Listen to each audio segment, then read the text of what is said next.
Exclusivo, o Fantástico conversou com parte dos 37 servidores públicos que entregaram seus cargos essa semana no INEP, o instituto responsável pelo Enem. Eles detalharam as tentativas de interferência no conteúdo das provas, situações de intimidação e acusaram o presidente do órgão de despreparo. A reportagem é de Vinícius Leal e Diego Zanqueta. O grande erro é achar que você pode simplesmente pegar uma prova e sair riscando itens que você não gosta do conteúdo deles. O corpo técnico pedagógico se vê obrigado a refazer a prova 2 vezes. Isso é um assédio moral. A pressão está insuportável. A notícia da crise no INEP, o órgão que produz e coordena o Enem, veio 2 semanas antes da prova. Mais de 30 funcionários entregaram os seus cargos. Eles alegaram fragilidade técnica e administrativa da atual gestão.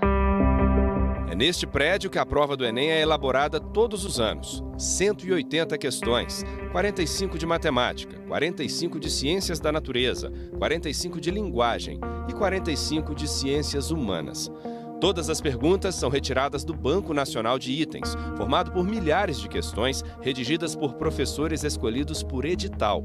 A equipe técnica do INEP escolhe as 180 questões com nível de dificuldade adequado para a edição anual do exame. O processo de criação da prova acontece num espaço chamado Ambiente Seguro. É como se fosse um andar do INEP. Ele tem 3 níveis de segurança. Você tem que passar por um daqueles scanners de corpo, né? Qualquer objeto de metal que tiver com você vai ser detectado e você não pode entrar com ele. As portas são altamente seguras. A montagem de provas vai fazer no nível maior de segurança. Todo cercado de câmeras, então você não tem nenhum ponto cego dentro da... Só que os servidores reclamam que no dia 2 de setembro, período em que a prova do Enem estava em fase final de elaboração, um policial federal passou por todo esse esquema e entrou no ambiente seguro. O INEP precisa explicar como que essa pessoa foi parar lá dentro, quem autorizou a entrada, o que ele fez, que nível de controle a gente tem sobre as informações que ele acessou estando lá. Está fugindo a essas regras e a gente não consegue imaginar outro esforço ou motivação que não seja de intimidar os servidores. Intimidação. É o que eles sentiram também quando surgiu esta lista apresentada na entrevista pelos servidores. São 22 novos nomes que deveriam ter acesso ao conteúdo do Enem. Eram pessoas que, na nossa avaliação, tinham a confiança do presidente do INEP e a confiança do ministro para poder observar se essas questões do Enem estavam atendendo aos seus interesses. Segundo os servidores, depois de muita reclamação, o presidente do INEP, Danilo Dupas, voltou atrás e retirou os nomes da lista. A partir do momento que não foram incluídos aqueles agentes externos, alguns dos nossos colegas foram excluídos. Uma equipe que já é restrita ficou ainda menor. E a justificativa, até o momento, não há nada escrito. Agora, os servidores relatam as interferências graves nos conteúdos das provas. Censura. Censura. O diretor designado para fazer esse trabalho de leitura dos itens é o diretor de avaliação da educação básica. Quem ocupa esse cargo é Anderson Oliveira. Esse dirigente, designado pelo presidente do INEP, Danilo Dupas, foi até o ambiente seguro, fez a leitura das questões que essa equipe técnica havia montado, essa primeira prova do Enem, e solicitou a exclusão de mais de 2 dezenas de questões dessa primeira versão da prova. Que tipo de questões são essas? Que envolve conhecimentos do contexto sociopolítico, socioeconômico. Eram questões que tratavam principalmente da história recente do país. Recente aí dos últimos 50 anos. Sobre o ponto de vista da equipe técnica, não havia qualquer reparo pedagógico a ser feito na primeira versão da prova. De acordo com servidores do INEP que trabalham diretamente com Anderson Oliveira, no momento em que ele solicitou aos colegas servidores eliminar questões da prova, agia sob pressão do presidente do Instituto, Danilo Dupas. Depois da resistência dos técnicos em mexer na prova, o diretor Anderson tentou reverter a situação. Colegas relataram que ele chegou a discutir com o presidente Dupas. Era, portanto, quem transitava entre os dois lados, o ideológico e o técnico dentro do INEP. Foi a partir desta situação tensa que os servidores se viram obrigados a elaborar uma segunda versão da prova do Enem. Só que essa segunda versão de prova não tinha capacidade de medir, sem utilizar aqueles itens que foram objeto de exclusão, a prova baixava a nota máxima possível.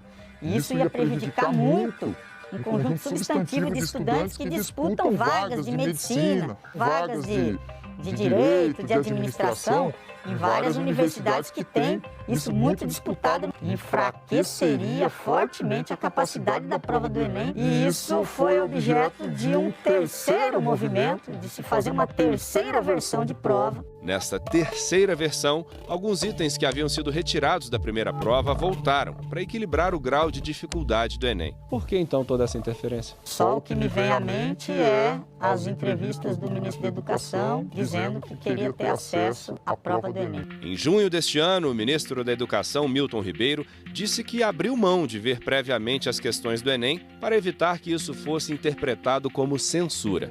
O INEP ele sempre foi dirigido por pessoas que tinham alguma trajetória acadêmica. E esse presidente que está agora, ele é uma pessoa sem currículo, sem experiência. Ele está lá porque ele foi uma pessoa que o ministro da Educação decidiu que seria a pessoa que estaria disposta a fazer o que eles queriam. Entrar naquela prova e retirar aquilo que eles acham que o presidente poderia não gostar. Agora eles estão falando do presidente Bolsonaro, que já havia criticado algumas questões de provas anteriores.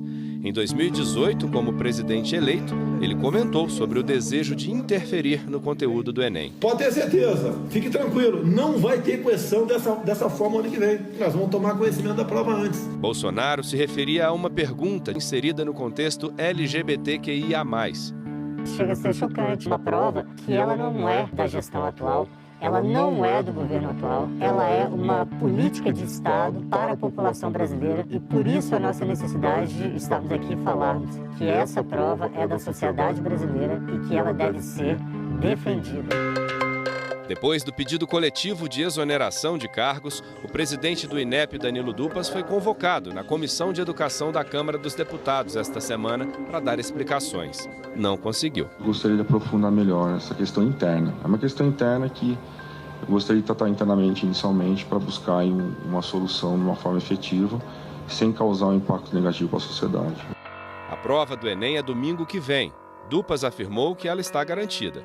Os servidores confirmam. A prova do Enem está intacta, porque teve mudança. Essa prova, à custa da saúde mental de vários colegas servidores, ela consegue atingir ainda os seus objetivos. Isso é um sinal da incapacidade técnica da gestão. Crise de relacionamento é mais um sintoma do apagão educacional brasileiro proporcionado pelo Ministério da Educação. Para quem não sabe onde ir, qualquer caminho serve. Foram tantos presidentes do INEP, como também ministros da Educação. Não há como ter uma linha pedagógica, não há como ter uma linha estratégica. A pressão está insuportável. É de um quadro de insistente tentativa de alterar algo que funciona com muita qualidade, que são as avaliações, os exames que o INEP realiza, censos da educação básica e da educação superior e de todos os estudos que o INEP entrega para a sociedade brasileira. O nosso interesse verdadeiro é que as entregas que o INEP tem que produzir para a sociedade aconteçam obedecendo a critérios técnicos, científicos, respeitando a história desse órgão que há mais de 80 anos contribui para o desenvolvimento da educação brasileira. O Fantástico procurou o INEP, o Ministério da Educação e o Palácio do Planalto. A resposta do governo veio pelo INEP. Sobre a visita de um policial federal ao ambiente onde o Enem é montado, o Instituto disse que faz parte de uma avaliação da segurança local e que não houve acesso aos conteúdos armazenados. A nota informou também que o presidente do INEP e o ministro da Educação não tiveram acesso à prova, que os funcionários que colocaram os cargos à disposição não estão deixando o INEP e o serviço público e que o diretor de avaliação da educação básica, Anderson Oliveira, tem respaldo